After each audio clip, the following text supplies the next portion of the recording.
एक घटना मी तुम्हाला सांगतो. 1930च्या दशकामध्ये एक घटना घडलेली आहे. शांती देवी नावाच्या एक महिला होत्या आणि त्यांना अचानक त्यांचा पुनर्जन्म आठवायला लागला. त्यांच्या गेल्या जन्माचं नाव दुग्धदेवी असं सांगितलं. मग हे सगळं आश्चर्यचकित करणारं होतं आणि तिनं जे लोकेशन सांगितलं होतं ते मथुरेचं लोकेशन होतं. तर त्या शांती देवीला मथुरेमध्ये घेऊन गेले. आता तिला काय माहिती, ती ज्या माणसाचं नाव सांगत होती ह्या जन्मामध्ये तिनं त्याचं तोंड पण पाहिलं नव्हतं. ती म्हणून नाव सांगत होती. तर बरोबर तिनं त्या माणसाला ओळखलं. तिनं जे काय खाना खुणा ज्या काय सांगितलेल्या होत्या त्या बरोबर परफेक्ट निघाल्या. मग राजस्थानमध्ये एक लहान मुलगी आहे जी जन्मताच इंग्लिश बोलायची. त्याची मातृभाषा हिंदी राजस्थानी, पण ती मातृभाषा सोडून तिच्या घरामध्ये एकालाही इंग्लिश येत नाही. आणि तिचं जे लोकेशन आहे ती जर्मनीचं सांगायचं. ती म्हणायची मी इटली इंडियामधले नाही, माझं जे काय आहे ते सगळं जर्मनीमध्ये आहे. त्याच्यावर पण ज्यावेळेस रिसर्च केला गेला, तिने ज्या ज्या सिटींची नावं सांगितली, तिथल्या ज्या काही प्रभागांची गल्लीची नावं सांगितली.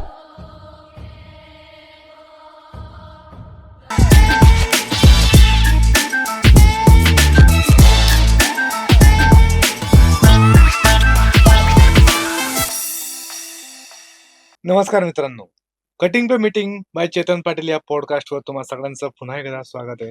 मित्रांनो, आज आपल्या पॉडकास्टवर पुन्हा एकदा सोलापूरवरनं शुक्राचार्य चौगुले गुरुजी आलेत. गुरुजी, तुमचं मनापासून खूप खूप स्वागत आहे. ओम नमो आदेश दादा. ओम नमो आदेश. गुरुजी, आजचा टॉपिक जरा वेगळा आहे, कारण हा जो टॉपिक आहे तो फक्त अशा खूप कमी लोकांकडून आपल्याला त्याची इत्थंभूत माहिती मिळते, पण अजूनपर्यंत ते खरं आहे खोटं आहे याबद्दल खूप लोकांच्या मनात शंका आहे. म्हणून Okay. मला तो टॉपिक तुमच्यासोबत डिस्कस करायचा होता की पुनर्जन्म बद्दल तुमचं काय मत आहे? पुनर्जन्म ह्याच्याबद्दल वेगवेगळ्या लोकांची वेगवेगळ्या मतं आहेत. हम्म. पण जे प्रत्यक्षात ज्या काही गोष्टी घडल्यात, जिथं मोठी मोठी लोक इन्व्हॉल्व्ह झाल्यात, बर. जे पॉलिटिकल असतील, सामाजिक कार्य करणारे असतील, अशा काही स्टोरी मी तुम्हाला सांगतो. त्यावेळेस हा कन्सेप्ट तुम्हाला क्लिअर होईल आणि हा का घडतं, कशामुळे घडतं, त्याच्या पाठीमागं लॉजिक काय असतं, कारण काय असतात, हे पण तुम्हाला मी सांगतो. एक घटना मी तुम्हाला सांगतो. 1930च्या दशकामध्ये एक घटना घडलेली आहे. बर. त्या काळामध्ये शांती देवी नावाच्या एक महिला होत्या आणि त्यांना अचानक त्यांचा पुनर्जन्म आठवायला लागला. अच्छा. मग त्यांनी काय केलं, त्यांच्या गेल्या जन्मातलं नाव दुग्धदेवी असं सांगितलं. मग त्यांनी त्यांच्या पतीचं नाव सांगितलं, मुलांची नावं सांगितली. मग हे सगळं आश्चर्यचकित करणारं होतं. त्यावेळेस इंग्रजाचं शासन आपल्या भारतावरती होतं आणि तिनं जे लोकेशन सांगितलं होतं ते मथुरेचं लोकेशन होतं. मग त्यावेळेस तिनं तिचं नवऱ्याचं नाव सांगितलं, तो व्यापारी होता. तर त्या ठिकाणी तार पाठवण्यात आली आणि चौकशी करण्यात आली की अशा नावाचा माणूस त्या भागामध्ये, त्या विभागामध्ये आहे का. तर असं सांगितल्यानंतर ते उपलब्ध झालं माहिती की त्या नावाचा व्यक्ती त्या ठिकाणी आहे. मग त्या शांती देवीला महात्मा गांधींनी त्याच्यासाठी एक वेगळं आयोग नेमण्यासाठी त्यांनी प्रशासनाला सूचना सुद्धा दिल्या होत्या आणि एक आयोग सुद्धा नेमला होता ह्या केसचा स्टडी करण्यासाठी. बापरे. इंग्रज शासनाचा त्याच्यावरती एक आयोग सुद्धा होता आणि त्यांनी ह्या केसचा बारकाईनं स्टडी केलेला होता. तर त्या आयोगामध्ये असं निष्पन्न झालं, त्या शांती देवीला मथुरेमध्ये घेऊन गेले. घेऊन गेल्यानंतर आता तिला काय माहिती, ती ज्या माणसाचं नाव सांगत होती ह्या जन्मामध्ये तिनं त्याचं तोंड पण पाहिलं नव्हतं. तर त्या माणसाचं वेगळं नाव सांगून दुसरा माणूस तिच्या समोर बसवला होता टेस्टिंग मध्ये. तर तिनं स्पष्ट सांगितलं हा तो माणूस नाही. जी तिचं पती म्हणून नाव सांगत होती, तर बरोबर तिनं त्या माणसाला ओळखलं. तिनं जे काय खाना खुणा ज्या काय सांगितलेल्या होत्या त्या बरोबर परफेक्ट निघाल्या. तर ही भारतातली त्या काळातली पहिल्यांदा उजेडात आलेली ही गोष्ट होती आणि त्यावेळेच्या वर्तमानपत्रांमध्ये सुद्धा 1930च्या दशकामध्ये जेवढी जेवढी वर्तमानपत्र होती, ही केस व्हायरल झाल्यानंतर त्याचे पुरावे सुद्धा तुम्ही गुगलवरती सर्च करून पाहू शकता. बापरे. खूप त्यावेळेस गदारोळ ह्या केसच्या बाबतीत झाला होता. बरं, हे झालं एक प्रकरण. अशी असंख्य प्रकरणं भारतामध्ये आणि जगभरामध्ये घडलेली आहेत. मग राजस्थानमध्ये एक लहान मुलगी आहे जी जन्मताच इंग्लिश बोलायची. त्याची मातृभाषा हिंदी राजस्थानी, पण ती मातृभाषा सोडून तिच्या घरामध्ये एकालाही इंग्लिश येत नाही. ते ग्रामीण भागामध्ये राहणारं कुटुंब आहे. तर ती मुलगी इंग्लिश बोलायची आणि तिचं जे लोकेशन आहे ते जर्मनीचं सांगायची. ती म्हणायची मी इटली इंडियामधले नाही, माझं जे काय आहे ते सगळं जर्मनीमध्ये आहे. ती तिचं नाव सांगायची, तिथल्या गोष्टींची माहिती सांगायची. त्याच्यावर पण ज्यावेळेस रिसर्च केला गेला, तिने ज्या ज्या सिटींची नावं सांगितली, तिथल्या ज्या काही प्रभागांची गल्लीची नावं सांगितली, तर त्या गोष्टी जर्मनीमध्ये अवेलेबल होत्या. फक्त या केसमध्ये असं झालं की त्या ठिकाणी जाऊन आयडेंटिफाय कोणी केलं नाही. पण ह्याच्यामध्ये प्रश्नचिन्ह असा निर्माण होतो की ज्या मुलीनं अजून ती शाळेला जायची, लहान आहे ती, 4-5 वर्षाची मुलगी आहे, ती इंग्लिश कसं काय बोलू शकते? त्यांच्या घरात इंग्लिश कोणालाच येत नाही. तर हा एक पुनर्जन्माचाच प्रकार आहे. दुसरी गोष्ट, आपल्या भारतामध्ये प्रत्येक वर्षी एक तरी स्टोरी पुनर्जन्माची बाहेर येतच असते. Correct. येतच असते. एक आजोबांची पण मी तुम्हाला स्टोरी सांगतो, मध्यंतरी ती खूप व्हायरल झालेली. एक आजोबा होते 70-80 वर्षाचे. तर त्यांची पत्नी वारली. मग त्यांना खूप दुःख वगैरे झालं होतं. 1 ते 1.5 वर्ष त्यांची गेली. 1.5 वर्ष गेल्यानंतर त्या आजोबांना स्वप्न पडायला लागलं. त्यांची पत्नी मृत झालेली. स्वप्नामध्ये त्यांच्या सारखं यायची आणि ती रडायची. ती सांगायची, आंध्र प्रदेशामध्ये माझा पुनर्जन्म झालेला आहे. मी आता 2 वर्षाची आहे. तुम्ही मला भेटायला या. मग यांना स्वप्न 1दा, 2दा, 3 वेळा ते सलग स्वप्न पडलं. मग त्याने ते स्वप्न त्यांच्या मुलांना सांगितलं की मला असं असं स्वप्न पडतंय. त्या मुलीच्या वडिलांचं नाव सांगतंय, तिथल्या शहराचं नाव मला समजतंय. ह्या सगळ्या गोष्टी घडत्यात. मग काय करायचं? मग ते म्हणायचे, तुम्हाला स्वप्न ते असं सहज पडत असेल, मग तुम्ही जास्त काही विचार करू नका. पण त्या आजोबांना राहवलं नाही. त्यांनी त्यांच्या एका नातेवाईकातल्या माणसाला सांगितलं. ते म्हणले, आजोबाच्या समाधानासाठी आपण ते बघूया, नेमकं चेक करूया. मग त्या आजोबाला घेऊन त्या राज्यामध्ये गेले. मग तिकडे गेल्यानंतर त्या मुलीच्या वडिलांचं जे काही नाव त्यांनी आयडेंटिफाय केलेलं होतं ते सेम तसं सापडलं. पण आता असं जर इन्सिडेंट सांगायचं म्हणलं ते माणसं उभं पण करणार नाहीत. तरी त्या आजोबाने डोळ्यात पाणी आणून सगळी स्टोरी त्यांना सांगितली की माझी पत्नी तुमच्या इथं जन्माला आली, अशी मला स्वप्न पडतात. मग तुमची जी काही नावं होती ती सेम कशी निघाली? तर ती मुलगी रडत वगैरे होती घरामध्ये, हे ज्या वेळेस गेलते त्यावेळेस. मग त्यांनी ती मुलगी आजोबांच्या हातामध्ये दिली. त्या आजोबाने ती मुलगी हातामध्ये घेतली, त्या क्षणी रडायची थांबली. मग ती टक लावून आजोबांच्या चेहऱ्याकडे बघत होती. तर असा एक भावनिक आणि इमोशनल ही जी कथा जी आहे, ही कथा ना ह्या रिअल इन्सिडेंट आहे. गेल्या वर्षीच हे सगळं आयडेंटिफाय झालेलं आहे. बापरे, गेल्या वर्षी आहेत. सोशल मीडियावरती तुम्ही याचे व्हिडिओ पाहू शकता. तर एवढं परफेक्ट कसं काय निघतंय? हा सगळा पुनर्जन्मांचा प्रकार आहे. तर श्रीकृष्णांनी सांगितलेलं आहे, आत्मा कधीच मरत नाही, फक्त तो शरीर बदली करत असतो. आत्माच असतो, तो कधी त्याला कोणतं शस्त्र काढू शकत नाही, त्याला अग्नी जाळू शकत नाही, त्याचा कधीही एंड होत नाही. जसं आपलं शरीर कपडे बदली करतं तसं आत्मा शरीर चेंज करत असतो.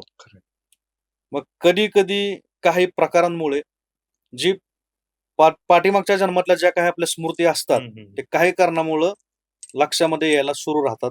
त्या माणसाला त्या स्मृती येऊ लागतात. तर त्या गेल्या जन्माशी कनेक्ट होतात.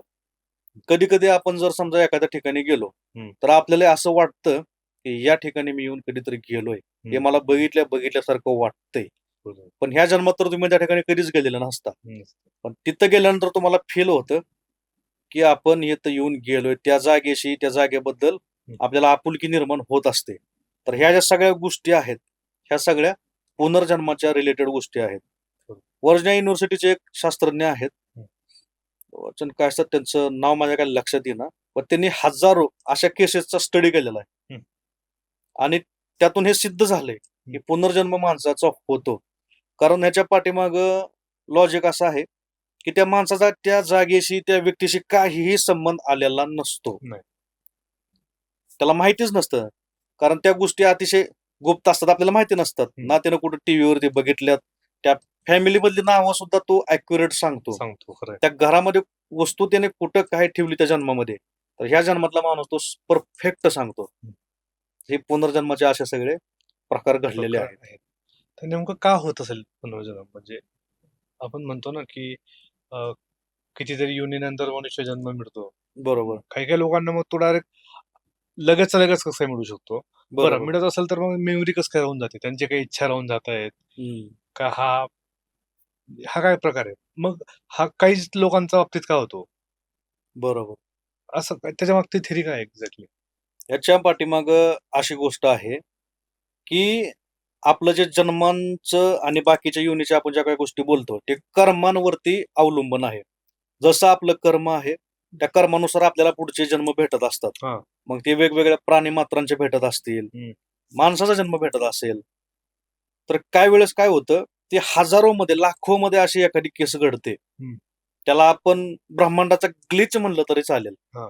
स्मृती नष्ट झालेली असते, पण ते कनेक्शन जे गेल्या जन्माचं क्रिएट झालेलं असतं, पण ते काही लाखोंमध्ये क्वचितच ते आपल्याला समजून येतं. आता सध्या आपण असे खूप सारे तज्ञ लोक बघतो जे पास्ट लाईफ रिग्रेशन करतात. आपल्या पाठीमागच्या जन्मामध्ये काय चुका झाल्यात ते सगळं शोधतात, बघतात. तर हे पुनर्जन्म होत असतात. काही लोकांचे बॅक टू बॅक जन्म होऊ शकतात.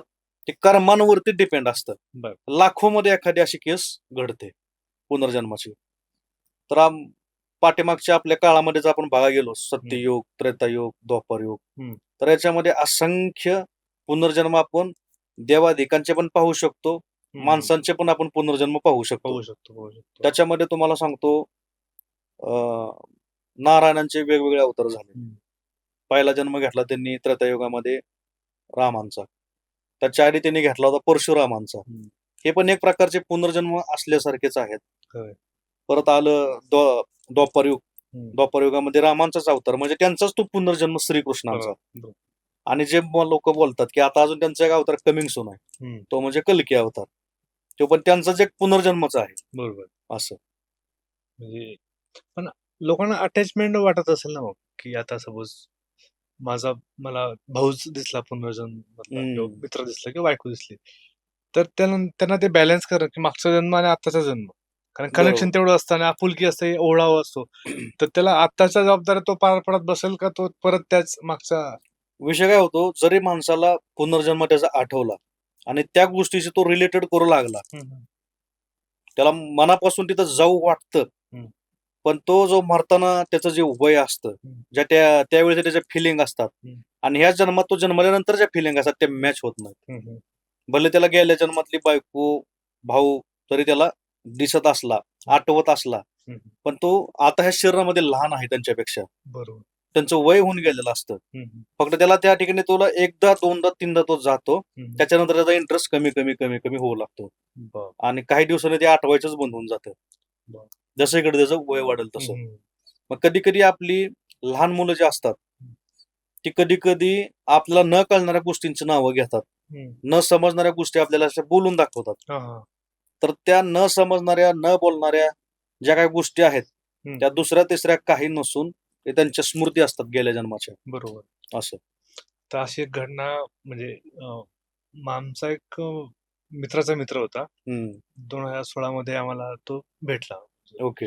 आमच्या सोबतच तो सिनेमा वगैरे मध्ये काम करायचा. तर त्याला तसं आठवायचं. ओके. पण झालं काय, त्याचं लव्ह मॅरेज होतं. लव्ह मॅरेज करायचं होतं. त्या गडबडीत काय झालं माहिती का, आणि त्याच्या आईला त्याने सांगितलं की असं असं आठवत आहे, आणि तो होता नवसाचा. ओके. तर आणि लव्ह मॅरेजला घरच्यांची परवानगी वगैरे काही नव्हती तेव्हा. खूप भांडले ते, म्हणजे त्यांनी 7-8 वर्ष रिलेशनशिप मध्ये होते जास्त. त्यांना करायचं होतं, तर त्याच्या आईने अटच घातली ती.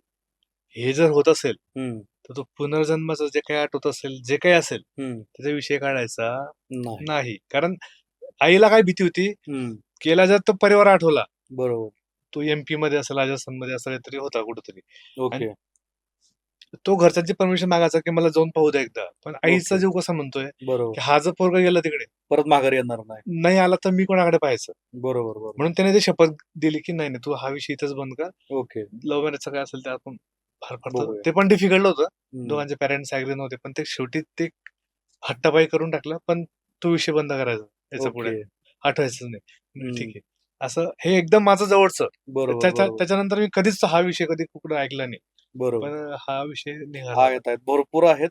प्रत्येक वर्षी 2-3 केसेस तरी भारतामध्येच आपल्याला सापडतात, आयडेंटिफाय होत राहतात. असंख्य लाखो केसेस आहेत भारतामध्ये. मग त्याला लकी म्हणता येईल का अनलकी म्हणता येईल तशा लोकांना, का ते आहे लकीच म्हणता येईल. हो का? लकी म्हणता येईल, कारण हा जन्म इथला प्रारब्ध वेगळा, पण ते पाठीमागचा आठवतंय आणि पूर्ण आठवतंय. ही एक गोष्ट चांगलीच आहे एका अर्थी. बरोबर. त्याला बॅलन्स करता येतो. हम्म. काय त्याच्या गेल्या जन्मात चुका झाल्या असतील, त्याच्याकडून काही चुकलं असेल हा, तर त्या चुका ह्या जन्मामध्ये परत तो करणार नाही. खरंय खरंय. आणि लगे यासाठी पण म्हणता येईल की बॅक टू बॅक तुम्हाला जन्म भेटला म्हणजे तो माणसाचा जन्म पुण्यवान आत्मा, भेटला. Yes, yes. असा विषय. खूप कन्फ्युजन पण म्हणता येईल, पण एक नवीन कन्सेप्टवर आज आपण पॉडकास्ट घेतला आणि ती कन्सेप्ट कशी एक्झॅक्टली पुनर्जन्म, कारण की आपण सिनेमामधूनच बघतो हम्म. किंवा एखादं कादंबरी रीड केली किंवा सिरियल मध्ये तर दर 2 एपिसोड नंतर कोणी असतं कोणी असतं. हो पुनर्जन्म हो हो. त्याने जरा जास्तच घाण करून टाकली या गोष्टींमध्ये. बरोबर बरोबर. त्याचं जे महत्व होतं ते कमी करून टाकलंय. हो हो हो. तर अशा काही गोष्टी असतात ज्या म्हणजे खूप युनिक असतात, खूप कमी ठिकाणी. सर जसे म्हटले की लाखोंमधून एखादी लाखोंमध्ये केस एखादी असते, केस घडते. तर ते नाकारून पण चालणार नाही. तर खूप भारी वाटलं ह्या अशा काही कन्सेप्टवर परत गप्पा करूयात. Thank you so yes. Much. Thank you so much for watching this video guys. Om नमो ओम नारायण. नमो नारायण.